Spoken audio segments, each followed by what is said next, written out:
Ukraine-Russia crisis. What to know as NATO eyes Russia move. Western fears that a Russian invasion of Ukraine is imminent have eased, but not disappeared. London, Western fears that a Russian invasion of Ukraine is imminent have eased but not disappeared.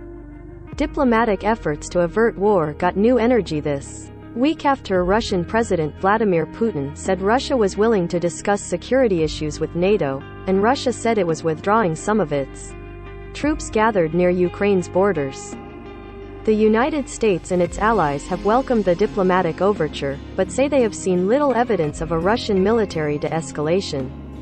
NATO defense ministers met Wednesday in Brussels as the West tries to deter an invasion, one that Russia insists it has no intention of starting. Here's a look at what is happening where and why.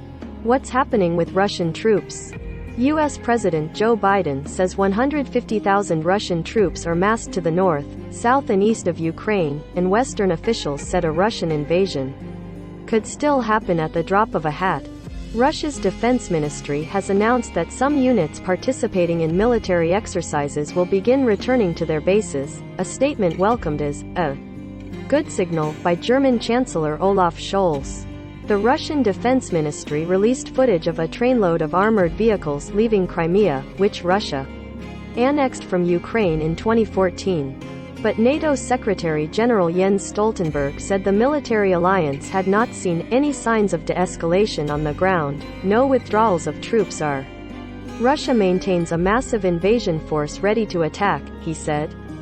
What does Russia say? The Kremlin dismisses claims that it is planning an invasion. Russian Foreign Minister Sergei Lavrov said Western hysteria profoundly puzzles us, and accused the West of trying to dictate how Russia should behave on its own territory. Moscow's ambassador to the European Union, Vladimir Chizov, told German daily newspaper Welt that there won't be an attack this Wednesday. There won't be an escalation next week either, or in the week after, or in the coming month. Western officials say even if an invasion is not imminent, Russia could keep troops massed near Ukraine for weeks, turning the military buildup into a protracted crisis that has already harmed Ukraine's economy. Russian forces kept up their massive war games Wednesday in Belarus, to the north of Ukraine, with fighter jets flying training missions and paratroopers holding shooting drills. The West fears those exercises could be used as cover ahead of an invasion of Ukraine, but Belarusian Foreign Minister Vladimir Mackay said all Russian troops and weapons will leave the country after the maneuvers wrap up Sunday. What is NATO doing? Defense ministers from NATO member nations met in Brussels to try to bolster the deterrence side of its twin-track deterrence and diplomacy strategy for.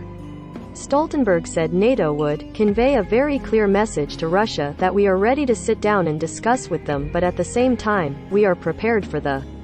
He said Russia's actions had provoked a crisis in European security and showed that Moscow was willing to undermine the pillars of the continent's stability by threatening its neighbor.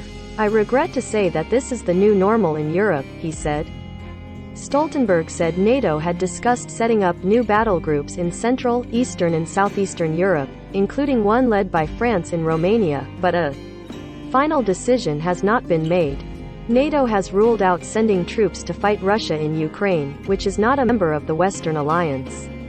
But hundreds of American, British and other NATO troops have been sent to bolster the defenses of Eastern European member countries, including Poland and the Baltic states that fear they may also be Russian targets. Moscow accuses NATO of moving ever closer to Russia's borders. A key Russian demand is that Ukraine drop its ambition to join NATO. The alliance says Ukraine must have the freedom to make its own choices. European Union leaders are to discuss the latest developments in the crisis on Thursday before the start of an EU-Africa summit. The bloc, the US and Britain have all threatened heavy sanctions on Russia if it invades. What else is the West worried about? Western diplomats have called the crisis the biggest challenge to the international order since the end of the Cold War. It also has focused the attention of many European governments on the security of their future energy supplies. Western governments accuse Russia of cutting back on its natural gas supplies to Europe to leverage Russia's security demands, contributing to months of sharply higher energy prices. In the short term, Europe is seeking extra gas from other nations, including Japan. The crisis may also hasten a switch to climate-friendly renewable energy. That is already underway. U.S. climate envoy John Kerry will underscore the connection between climate efforts and global security at the Munich Security Conference in Germany, where he is scheduled to speak Friday. U.S. Secretary of State Antony Blinken also is expected to attend the security event. What about cyber attacks? Disruption continued from a cyber attack that knocked out the websites of the Ukrainian army, the defense ministry and major banks in Ukraine on Tuesday. Ukrainian officials say they are investigating the origin of the distributed denial of service attacks.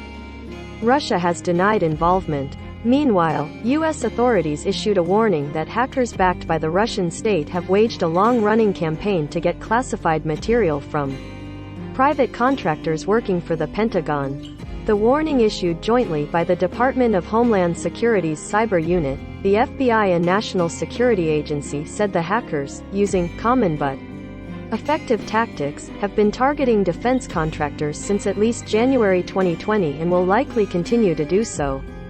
U.S. authorities said the intrusions enabled the actors to acquire sensitive, unclassified information, as well as CDC proprietary and export-controlled technology, but did not identify any of the victimized companies. What is the mood in Ukraine? Ukrainian President Volodymyr Zelensky declared Wednesday a day of national unity. He called on citizens to display the blue and yellow national flag and to sing the national anthem in the face of hybrid threats. To mark the day, demonstrators unfolded a 200-meter, 656-foot, national flag at a sports arena in Russia will not leave us in peace, that's why we have to be always ready for it, Yuri Maestrenko, 52, a scientist in Kiev, said. It did not start today, but it could tomorrow or after a month. What is happening in Russia? Putin, who has had tense meetings with French President Emmanuel Macron and Germany's Scholz in recent days, was all smiles Wednesday when he met authoritarian Brazilian President Jair Bolsonaro in Moscow. Russian lawmakers, meanwhile, have urged Putin to recognize as independent states the rebel-held areas in eastern Ukraine where Russia has supported rebels in a conflict that has killed more than 14,000 people since 2014. Putin signaled that he wasn't inclined to back the motion, which would effectively shatter a 2015 peace deal. Blinken said if Putin did approve the appeal, it would be a gross violation of international law, and bring a swift and firm response from the U.S. and its. What's the impact further afield? The crisis is causing ripples in the skies and the seas. Ukraine International Airlines said it has sent some of its passenger planes to Spain for safekeeping. The airline said it took the decision under pressure from insurance companies due to the foreign policy situation. The airport at Castellón in eastern Spain said 5 planes had arrived, with a 6th expected. The Ukrainian airline continues to operate to and from the country with a reduced fleet. The Cockpit Union, which represents pilots in Germany, called for planes to avoid flying over regions of tension in eastern Ukraine. In 2014, 298 people aboard a Malaysia Airlines flight from Amsterdam to Kuala Lumpur were killed when the Boeing 777 was brought down by a missile over rebel-held eastern Ukraine. Norwegian fishermen, meanwhile, were upset over a 3-day Russian naval drill in the Arctic that started Wednesday. Fishing boats are being warned from a zone about 1,000 kilometers, 621 miles, long north of Norway. A situation Sturla Roald of the Norwegian Fishing Vessel Owners Association called totally. Associated Press writers Vladimir Isachenkova in Moscow, Yuras Karmanow in Kiev, Ukraine, Sylvie Corbett in Paris, Lorne Cook and Raf Kassert in Brussels, Frank Jordans in Berlin, Joseph Wilson in Barcelona and Ellen Nickmeyer and Matthew Lee in Washington contributed to this report. Follow all AP stories on tensions over Ukraine at https://apnews.com/hub/Russia-Ukraine.